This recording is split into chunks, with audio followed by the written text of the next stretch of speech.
Justice kay Sara, kay Rina, hindi lang pangalan sa puntod.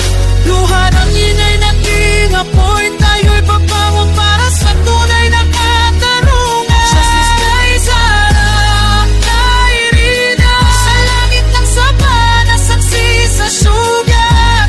Ang pagpupuli ay tahimik na pagpatay. Ngayon, boses namin di na ba Itong malilimutan, ikaw ay sigaw para sa lahat ng natutulog sa asrama. Kapatlugan ng kaligtasan, ngunit naging entablado ng dilim at bithate.